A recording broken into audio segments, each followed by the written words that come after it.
What's up, everybody, and welcome in to another edition of Big Men on Basketball. We are live here on a Wednesday, February 22nd, 2023, back at it, hump day time, taking a look at an array of college basketball games. I'm your host, Jeff Nadu, here as always on the Barstool Sports YouTube channel, 4 o'clock Eastern.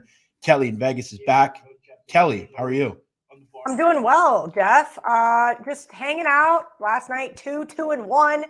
Tulsa, man. I looked at that line. I don't know a lot about the team. My good buddy Adam said he liked it. So I looked a little bit more. He unfortunately had 1.5 because he bet it early. I waited a little later. Got to push it 2. Of course, it closed like 3.5. They announced a couple of guys out. You try to get the best of the number and then still things go a little wonky. It's college basketball, but that's why we like to do the show right before tip-off and the Saturday morning spaces, because you're getting the best of the information. Now, we like to preach getting the best of the number, but getting the best of the information sometimes is a little more valuable. I was really kicking myself about that Tulsa push because they looked pretty good for a better part of that game until probably about the last 5 minutes. I'll admit, at least on the show, I mentioned 2 games. I went over every game last night. And I mentioned I really liked Baylor, Kansas State over. I said both would get to 75. Kansas State got to 75. Baylor did not get to 75. Baylor, just a wild second half. Yeah. And if only K-State, I mean, they got 75 and were 4 for 20 from 3. It's a shame they could shoot the 3 ball a little bit better. And Baylor was just lost without a paddle, it seemed like. I don't know why I bet St. Joe's. That was just dead wrong. I thought that was a sandwich spot. I am kind of kicking myself because Michigan State, I thought was a great one. They ended up getting the job done. Go over some other. Nevada, they keep rolling at home. Yes, they do. It's just a team that I don't know why I'm not betting. I thought Utah State would kind of beat up Wyoming. I think that team just stinks. It was just kind of I think, annoying because I felt like I should have done better, but whatever. It is what it is. How are you, though, otherwise? Life is good. I have no complaints. Went to the dentist this morning, so I got nice pearly whites. Nice. Got to keep up with all the younger hot women coming to the sports betting world, right? You just have to do all of these things. And man, I said this morning, I have an older sister from my dad's first marriage. She's 15 years older than me. And I said something about, I got this weird like wrinkle that's coming out of nowhere. And she was trashing me. She goes, bitch, I remember when you were 17 and I was like your age, and there you were just nailing me to the cross. She goes, I hope you enjoy every moment of it. So it's a humbling experience, to say the least. It's part of getting old, I guess. I don't want to get old. That's the thing. I don't feel old. I mean, sometimes from after the gym, I feel old, but like really feel old. It's crazy, occasionally when you go out to like a bar and like, I know when I go out, occasionally you'll see like dudes and girls that are like celebrating their birthday. And like, I'll say to them like, oh, how old are you? And they're like, oh, we're turning 21. And I'm like, oh, God.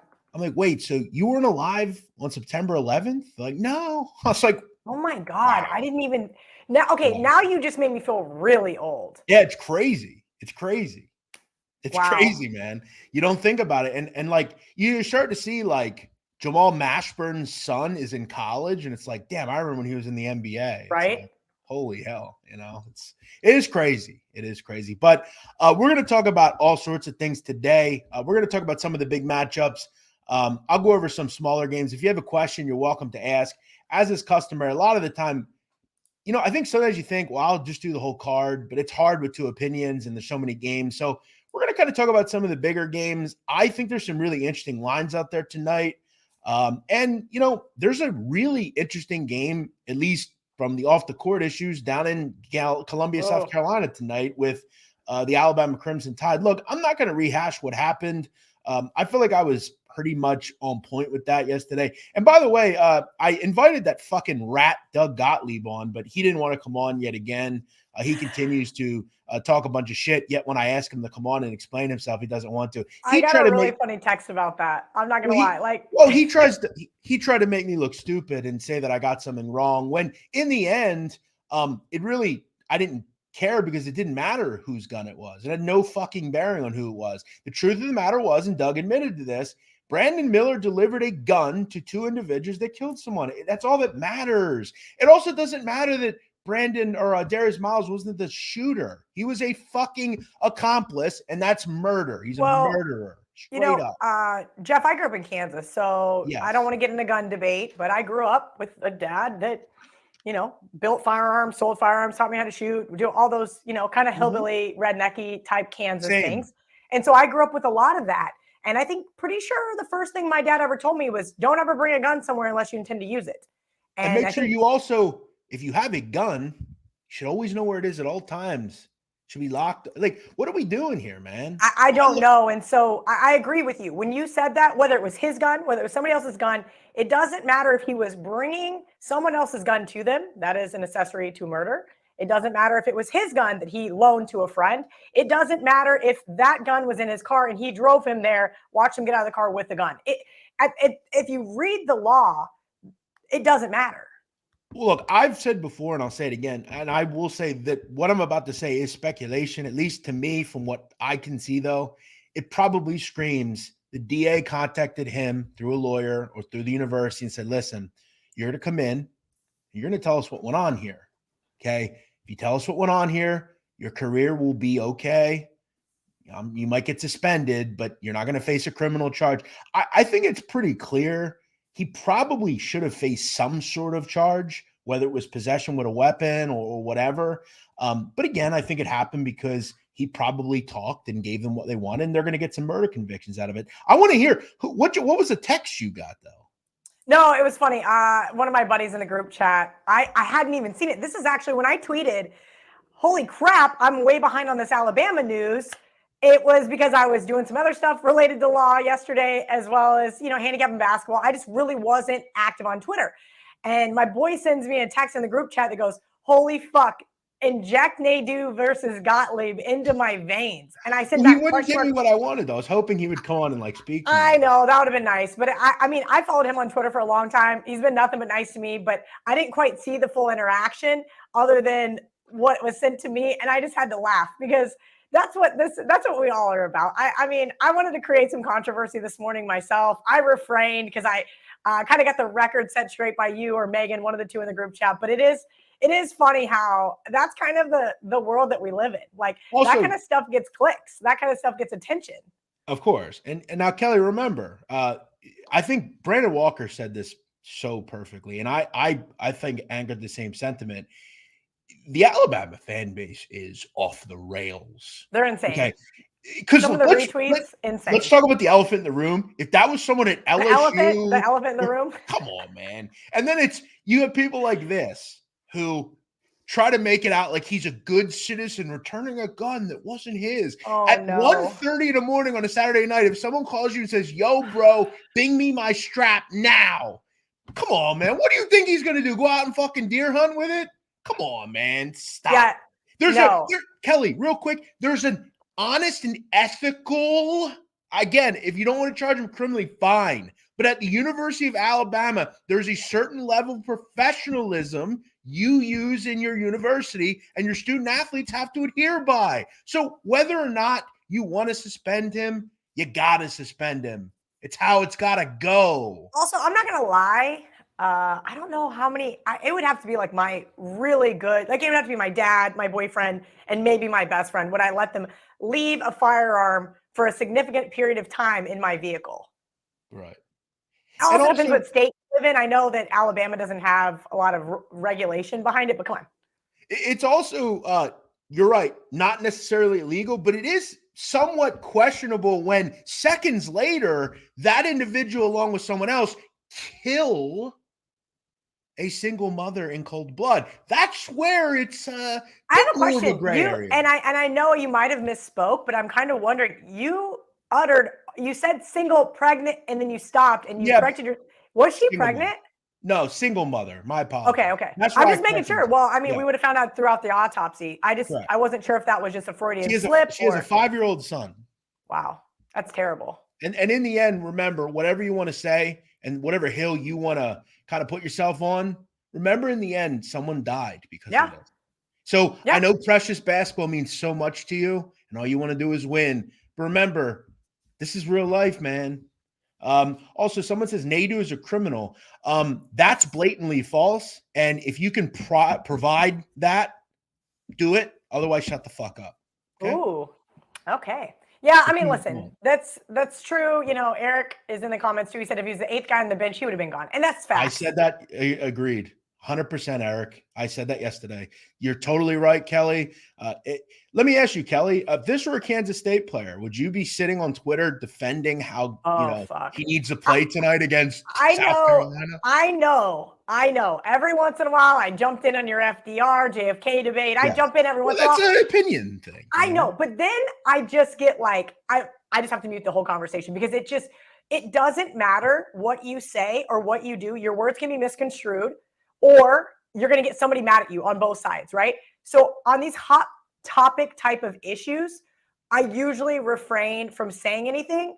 I'm not going to lie. I would probably sit back and think about what my actual heartfelt opinion was and how I would write it. What these people from Alabama aren't doing is they're seeing Brandon Walker, and they're seeing whoever else, and they're just immediately firing. They're not thinking about the woman that was killed. They're not thinking about the actions of both players. They're firing off of emotion.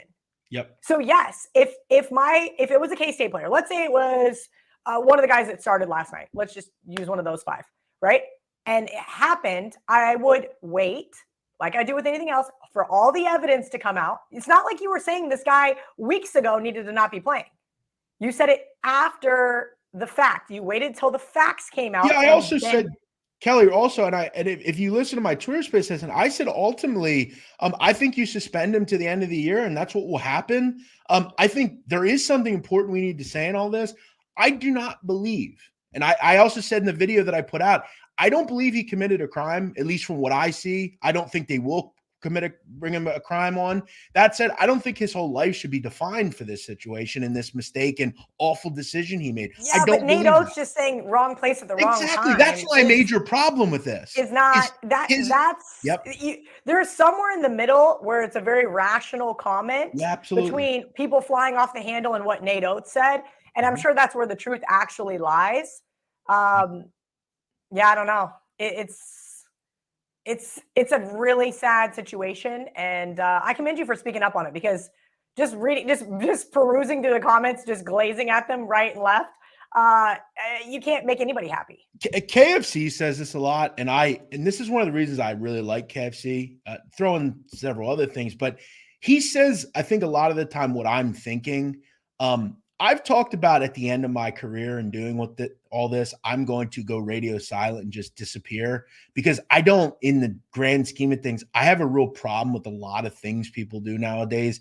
I think we're living in a fucking simulation. I don't know what it is half the time. I mean, keep in mind, Kelly, you can essentially say whatever you want. There's nothing back that is done to you because of it.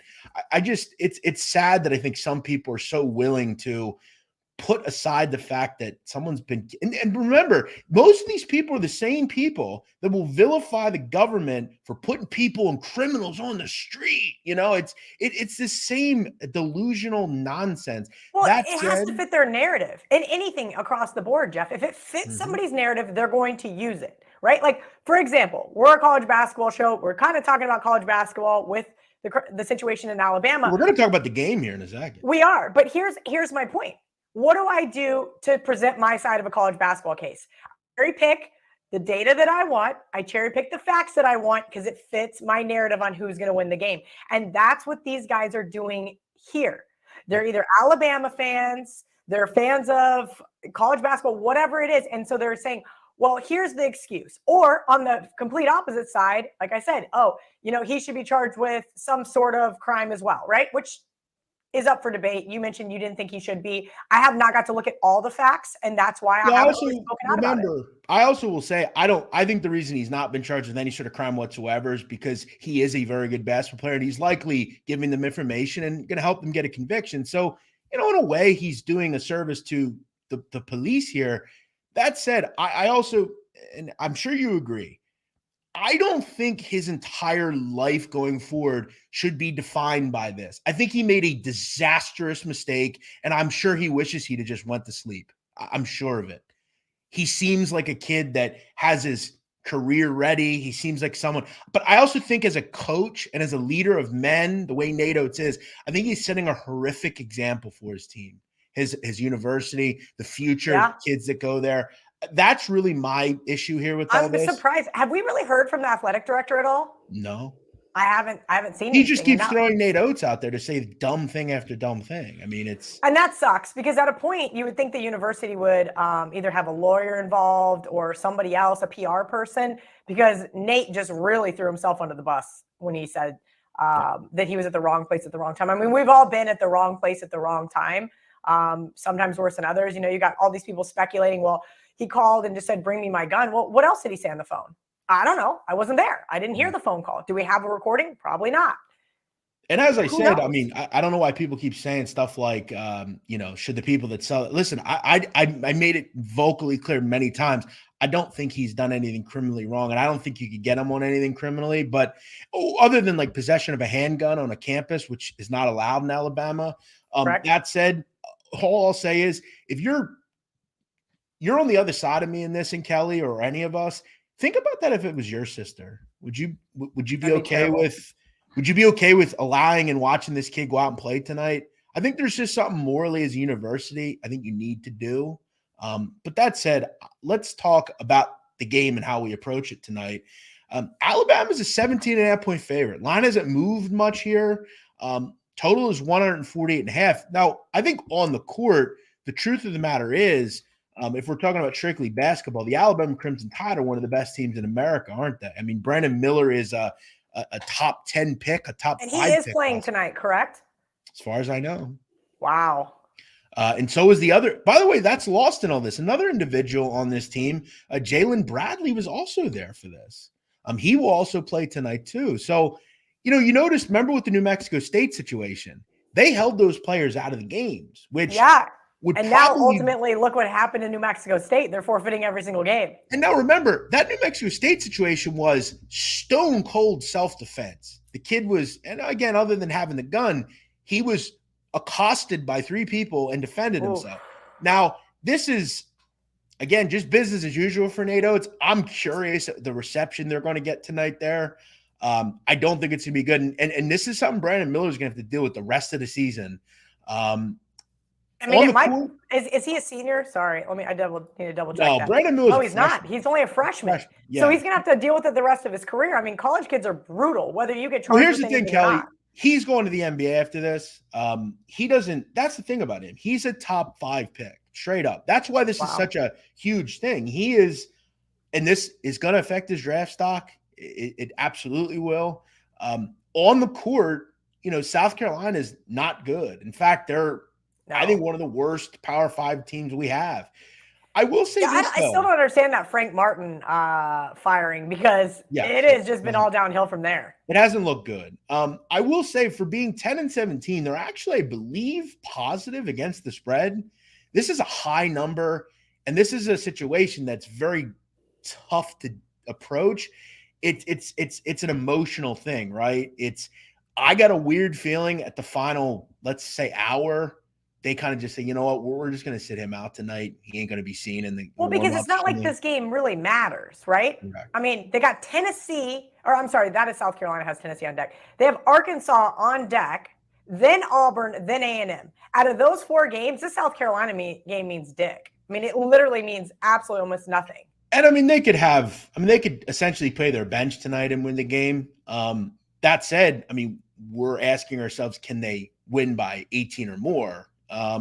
It's hard because, you know, when this situation happened back in mid-January, I remember exactly, they had a road game in Vandy. I remember Portnoy was at the game, I believe. And I kind of thought, well, this is going to be interesting to see how they approach this. How do they play? Is this something that's on their mind? Is getting out of Tuscaloosa the right idea? And it was. They rolled Vandy that night. And South Carolina's bad. That's the truth. How I would approach betting this game, I probably wouldn't. And if I did, I would probably lean on Vandy. I have a feeling that they're going to have to say at some point he's just not going to play. And then we'll figure it out, you know, next week or whatever. That's what I think happens here. That said, I feel like South Carolina can maybe hang in the game, because for them, you know, they actually haven't gotten blown out really at this level in a pretty long time. You have to go all the way back to like mid-January. So I think they can hang. weirdly enough. But well, you also have to kind of think of, and this happens often, right? And it happens a lot more in college football. At least I've noticed it more in college football, where something catastrophic happens, something horrific happens, somebody's family member passes away that's like a quarterback or a coach, and it all kind of depends on how you react to the positive and or negative. And I do think any type of distraction is not good for 18-year-old kids. It's just not. And that's something you have to really wonder here. It's already down at 17 at the Barstool Sportsbook. So I wouldn't be surprised to see this one keep ticking lower. Yeah, it's an interesting situation. Again, like I said, when this situation back in January happened, where Miles was reported as one of the shooters or involved in this murder, they went out the next night and played completely well, so it didn't bother them then. Now it's directly affecting a player on the team, arguably the best player. So I guess we'll see. I would lean on. I've seen this number come down to 17 at some spots, so I think I would lean on that. It's a tough game to bet, though.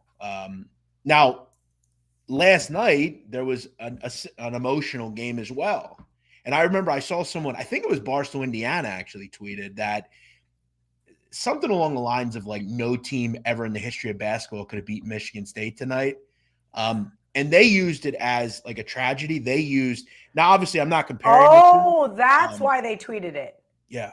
Aha. Sorry. I was confused. I thought I watched part of the game because I had Sparty, but that's not why I bet Sparty. I just finally bet the unranked versus ranked. It was, yeah, right. But it was also a spot where it was their first home game since the shooting they had there. So yeah, it's these emotional kind of these games where something is bigger than the game don't happen that much.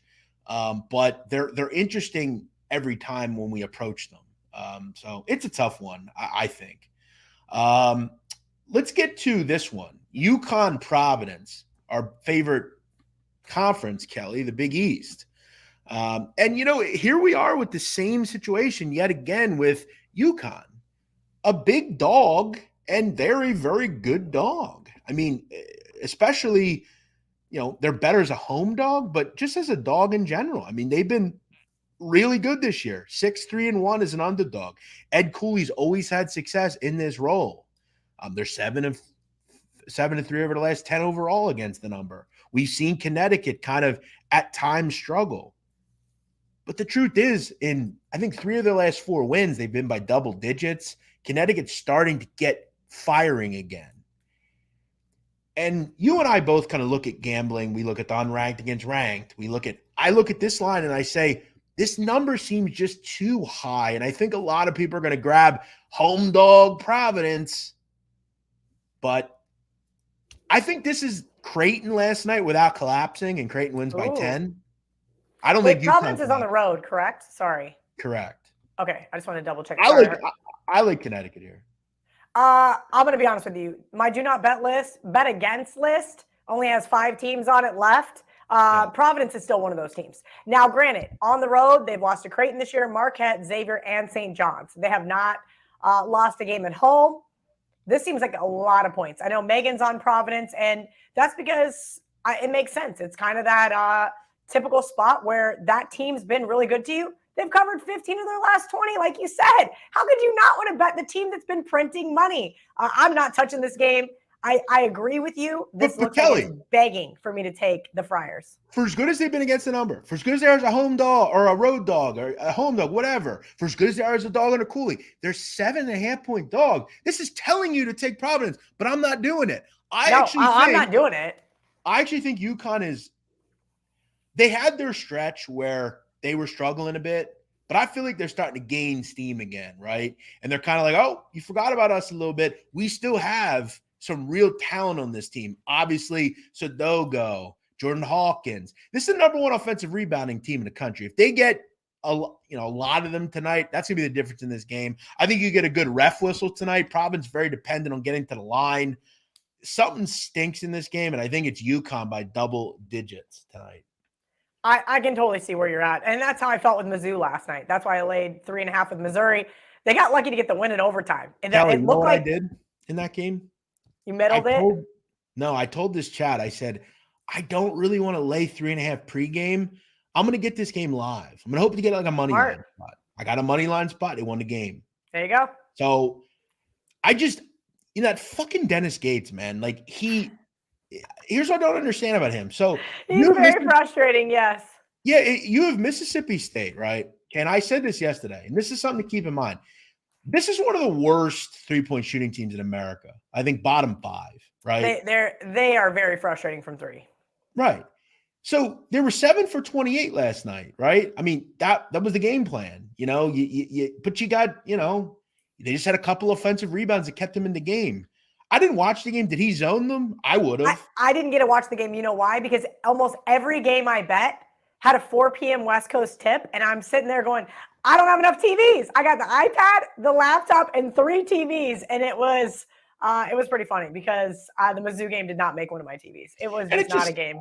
You just kind of got the Missouri that couldn't make shots last night, which sucks. They were good on defense. They just couldn't make enough shots. But yeah, I'm going to play UConn here. Something doesn't sit right here with this. I don't blame you. I just don't have the guts to do it. I've lost enough money betting against teams in the Big East. Last night I leaned Nova. I still can't handicap the Big East, but then I just say I'm not doing this to myself.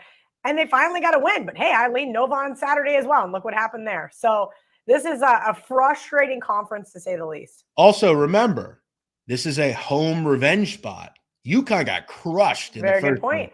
And look at the shooting percentages. I mean, 44% from 2, 23% from 3. I mean, 10 for 19 from the free throw line. I mean, just so much here that just I think is bound to be a much different situation at home, much different scenario. Several weeks or a month or so later, totally different teams. Plus, you have the angles with the numbers working for you here. All right, Kelly, this is, I think, the most interesting game on the card because I am flummoxed with this game. Flummoxed. I haven't heard that word in a long time. Well, I am. I'm completely lost at the controls with this game because here's what we know about Florida, okay? Yeah. Most of the year, they've been pretty hard to back. I mean, but they've been frustrating to say the least. They're really hard to back with that Colin Castleton, who we look at you look at the game the other day against Arkansas, and he didn't play in. First one that he didn't play in, I believe. I mean, Arkansas shot 65% from 2. I mean, the thought here is Oscar Tshiebwe is a huge game. They're just better than – I was surprised to see this line so low. I thought it'd be a bit higher. What gives here? This line's dropping. It streams, Florida here. Do you just kind of say – 2.5 at the Barstool Sportsbook. That's what's interesting. I saw some 2s. Some 2.5s minus 105s, and then now we're back up to just 2.5 minus 110. It's fucking weird. And the reason why I'm going to be on Florida is because it's like that Tulsa game last night. As you just mentioned, Castleton, he's out. He's got a broken hand. So what happened in that after the next game, right? They were able to get a win over Ole Miss, but as you know, Ole Miss is one of the worst teams in the SEC. Arkansas was on the road. They're back at home. Now, I'm not going to say they have some great home court advantage, especially not in a year where they're 14-13, but that place still gets rocking, and it's going to get rocking for Kentucky because the front of the jersey says Kentucky, even though this team's 18-9 on the season. We know exactly what we're getting from John Calipari's team finally, right? Do we finally know what we're going to get from them? Because we know they're going to get the boards. We know they could get hot from 3. We know that they can't shoot free throws to save their lives, and they're a lot slower than their traditional Kentucky team. This isn't that one and done group of kids anymore. And I think that's kind of, for me, it's exciting to see because I thought Nil would just completely obliterate teams like Kansas State, but instead it's been more beneficial. But I'm going to do it. I'm going to take Kentucky here. I'm going to take Florida here. They're one of the most experienced teams in Division I. They get a ton of bench minutes. They have some depth, and I'd like to see some of that tonight. The problem is they cannot hit a freaking 3-pointer to save their lives, Jeff, and that concerns me. They're just 1-4 in their last 5 against the spread. Kentucky, as I mentioned, we finally figured out who they were, I think. They finally started covering games. I think this is a buy low spot on Florida or a sell high on Kentucky, if you will. Here's what I'm doing in this game. I have a feeling that this is a trappy spot, laying 2.5. Here's one thing I do know about Kentucky, and this is why I won't care about the number. I'm taking team total over for Kentucky, 71.5. I could see them, losing this game 75-74, or, 76-72. I think they get into the 70s here. One thing I can say is, for the most part, this offense has been really good, and really, even in a win against Tennessee. I know they didn't get to 70, but their offense has still been good. I think Sheba has a big game without Castleton in the middle. I don't know that I trust their defense. I get a feeling you're right. Florida's probably going to hit some shots tonight. I think it's a higher scoring game. I'm going to go with the one constant that I know. I think Kentucky's matchup here offensively is good. They're, as you said, great on the glass. And I think without Castleton, Florida is a totally different defensive team. They just are. And I think what we saw against Arkansas is what they are on defense without Castleton. That's a good point. They're gonna and keep this in mind. I mean, Kentucky averages about 75 points a game. I just need them to get close to their average here. Okay. And I don't want to worry about a late second, a backdoor or something. I just want to get to 72 or more. That's all I need from you here. I don't care if you win, lose, draw, forfeit. Good point. I don't care. Just get to 72 or more. That's what I'm going to rock with. I worry about this, unranked team at home, in a weird spot. So it just doesn't make sense. So I'm just going to lean on, I think Kentucky's offense has success here, and I'm going to rock with that. So Jeff is flexing with the big word. Yes. Oh, flummox? Is that really? I guess it is. We don't use that often, probably. I need to get back to that. I like that idea of like finding a word you haven't used in a long time and use it for the day. Just each day have a new word, use it 3 or 4 times just to fuck with people. Dictionary is your friend. Late night, a conference we do like, the Mountain West. Yeah. This number, I think, is another one that kind of screams to you. Very odd. Boise looks pretty good here. New Mexico on the road, going up to Boise. They got San Diego State on deck at home. Kind of your typical, as I talk about, sandwich spot. Boise really shot the ball poorly the first time these two teams played. You'd have to think at home a better matchup. Shaver's a little bit healthier. They are a stone cold defensive nail. They are nails on the defensive end. They didn't look good in the first one. I think you see better performance out of them tonight defensively. They're a great defensive rebounding team. They really shut possessions down.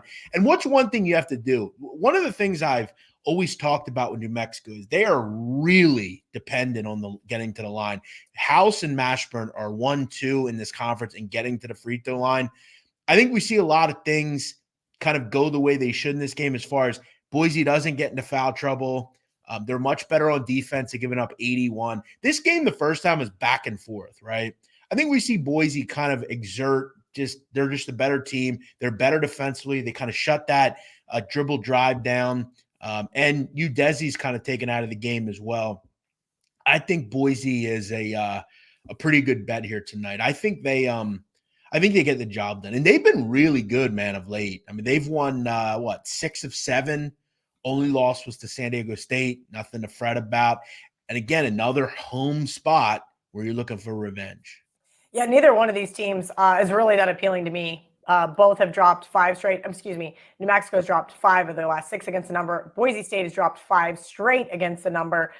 It's not New Mexico. I'm just not looking to back them on the road. You know this. We've talked about New Mexico just period, right? They went through that 4-game losing streak. And yeah, sure, you get a bounce back against San Jose State, but Boise State's going to give this team all that they've got.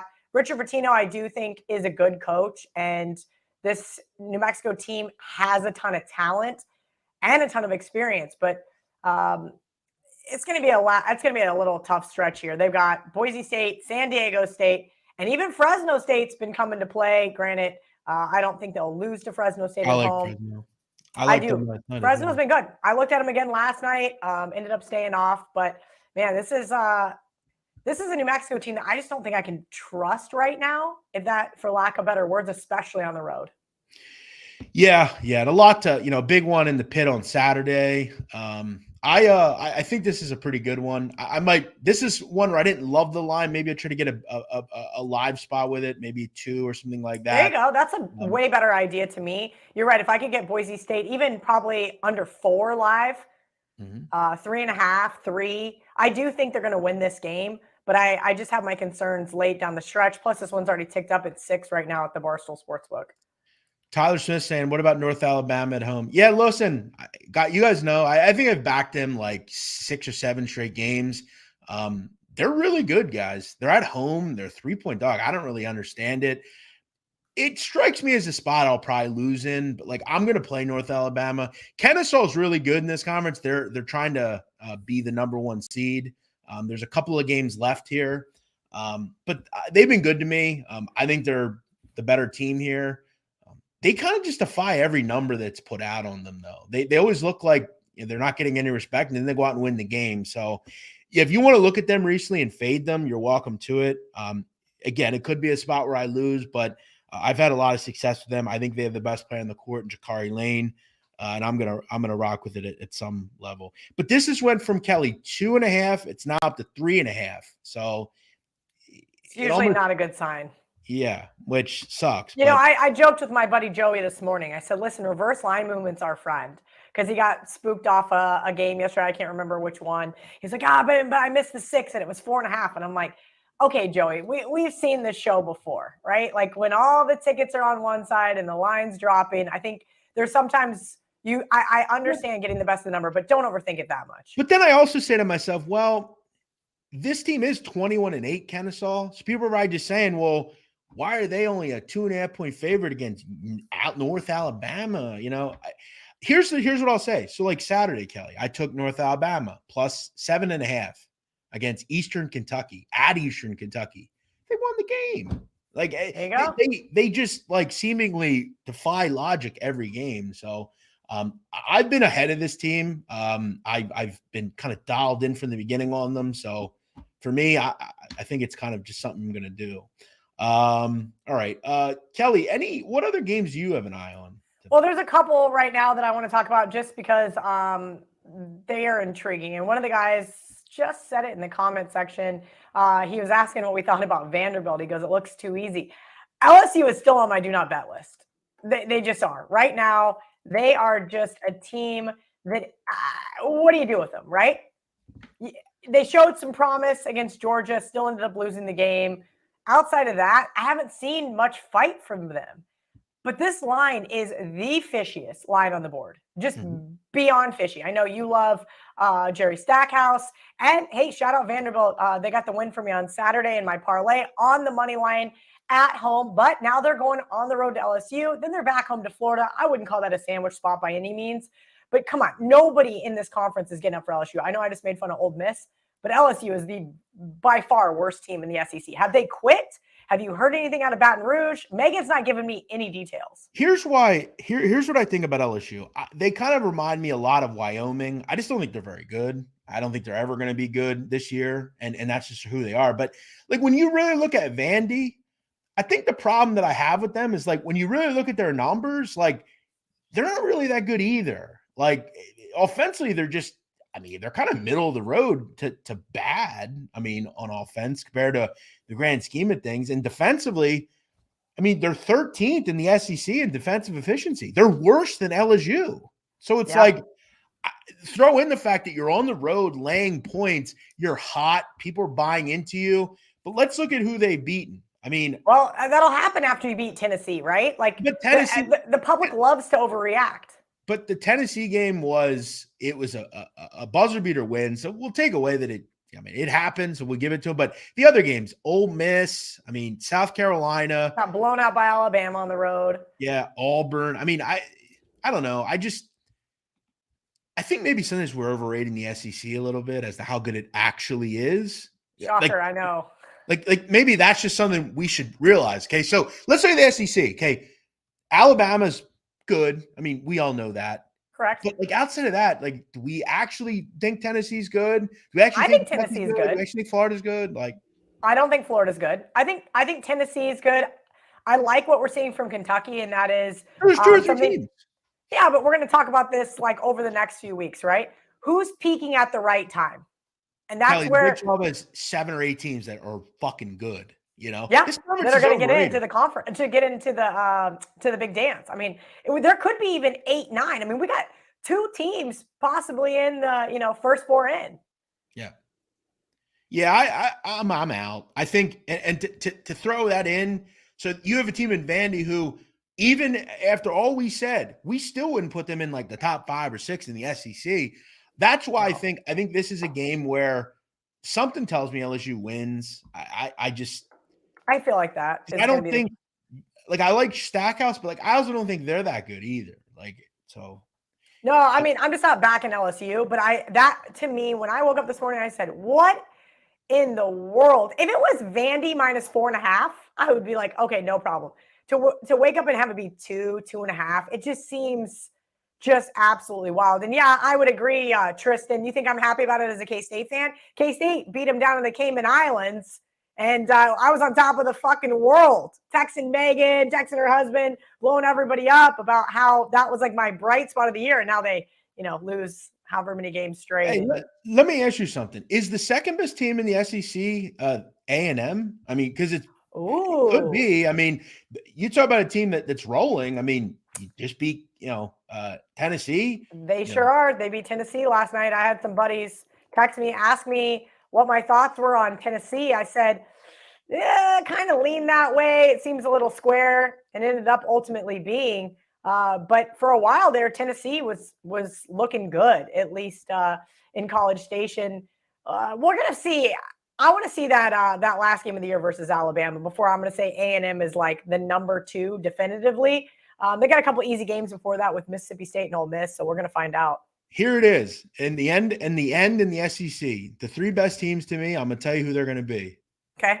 Alabama. Yep. A&M. Yep. Arkansas.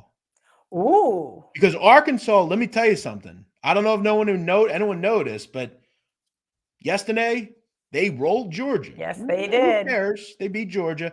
But guess who had 26 points? Nick Smith, who is back and a bona fide top 10 pick. Okay. Arkansas, man, they're getting hot. They're getting good. That's the team. They get strong. Listen, I'll keep saying it. I've said it for a long time.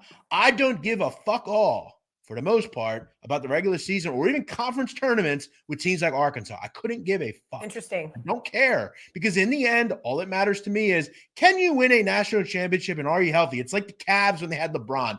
LeBron didn't give a fuck all until the playoffs. Yeah. It doesn't matter. The regular season is nonsense. No one cares about it.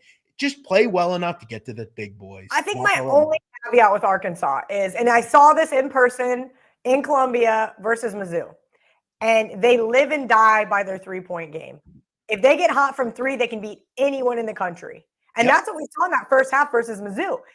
And then I was pissed, and I remember sitting there and I was on Twitter and I was like, fuck this game. Why did I drive to Columbia in freezing rain and 20 degrees? And remember, they got in foul trouble because they don't have the depth. And once you set out a couple of their key guys, that was all she wrote. I mean, I knew why I won that game. It was because the refs helped me out. They hit their spot in the middle of the season where they were a very hard team to bet. Now, we talked about that. I said before, what I would do against Arkansas is zone the fuck out of them. That's it. But guess what? Why that is they didn't have Nick Smith, and they just had lost Trayvon Brazile. Now, all of a sudden, they're cohesive because they figured it out how to move on without those guys, but now they got Smith back. Smith makes them from a middle-of-the-road SEC team to a team that could win the SEC title. That's how good Nick Smith is. Guard play is everything. Throw that in with Black, throw that in with Jordan Walsh, throw that in with that. This is a very good basketball team. And guys, again, I know you fucking fans want to hear selective shit. That's what you do. But like shit like Nadu bashed Arkansas all year. No, I backed them because they weren't fucking good for a certain amount of time, and they got their guy back. Guys, It's selective. We have to wake up and start listening. That's how it works, men. Wake up. This is a team I don't want to see right now because they're getting hot just like they always do. I would have to agree with you. Yep. That's another reason I like Miami as well. Great point. Oh, my God. That was just a system play with Virginia Tech last night, but my God, was I kicking myself. They don't lose. They don't. No, I told you, I miss Nigel Pack. If Nigel Pack was still on K-State, could you imagine how fucking good K-State would be? Yeah. I would just, I mean, like they would definitely. You have Noel. That's not a bad consolation. No, I know. I just mean to have one more person to come in when Noel's in foul trouble, right? Because that's going to happen. We know that's just a given. And it's a funny thing. And I'm happy for him to see him thrive in Miami.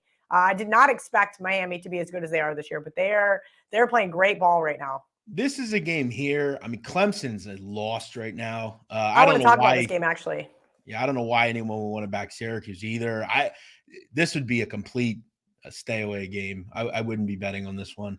Fordham Loyola. I mean, I keep saying it. I mean, Loyola's, I think, better than their numbers say. I mean, I know they're not good, but they actually are a pretty good offense. It's just when they don't turn the ball over. Another game I wouldn't be betting on. Jeff, can we go right back really quick? Because just because I do think I'm going to get involved with Clemson. Do you ever think there's a couple of situations here, right? Syracuse, I absolutely agree with you. I cannot figure out this fucking team to save my life. It is so frustrating. I took them on Saturday to get blown out at home by Duke. No problem. Now they're going on the road to face a Clemson team. They've got Pittsburgh on deck. There's nothing really too crazy there. But Clemson, how do they pick up the pieces after losing to one of the worst teams in college basketball? The worst part about this game, the very worst, is I liked Louisville, and I was like, I can't back this team. I can't do it. And then they win the fucking game outright. I'm like, come on, you guys. So that's the only caveat why I would love to back Clemson here. Love, love, love.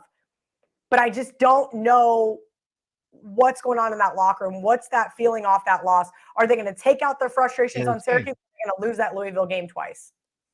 By the way, shout out L. Ellis, one of the only players. I mean, he plays for Louisville. I mean, what a competitor, man. I mean, to actually still care and to play hard is pretty impressive, to be honest. I also kind of like Belmont tonight a little bit at home. This number is completely flipped. I think they're a team that's starting to kind of catch some hotness as well. I like Belmont. I'm always well coached. I mean, really, whoever's there. I know they're off a loss, but they're quietly, I still think, a pretty good basketball team. They can really shoot the rock. And Indiana State is, a group that is also good. I think the over is probably a good play here too. But I just think at home, I think they're getting a little bit of an edge here in the number. I kind of like them maybe on the money line. Iowa, Wisconsin, another one that I think we've talked about this, Kelly. Home teams in the Big Ten are just so good. I mean, I don't know what it is after last night, but going into last night, I think they were 71-40 or something. They are, but is there not an asterisk there with the freaking Badgers? I was on them at home versus Northwestern. They couldn't get the job done. That was at the beginning of the month. I was on them on Saturday at home versus Rutgers. Couldn't get the job done. I feel like this game's gonna go one of two ways. If I bet Wisconsin tonight, they're gonna lose. They're gonna lose by 3 or 4 at home to Iowa. And if I don't bet them, they're gonna go out there and play the best game they played all season long against a really solid Iowa team. I mean, this game looks like a trap game from hell. I mean, you're right. I mean, they are the real caveat. They've lost 3 or 4 at home, Wisconsin. That's what I mean. They are the one team that I think is probably an exception to that argument. And that's why I can't trust them. A lot of questions in the comments. I'd love to back Wisconsin tonight at home. I don't trust them. I just don't. Yeah. Especially Iowa off that Northwestern ass beating.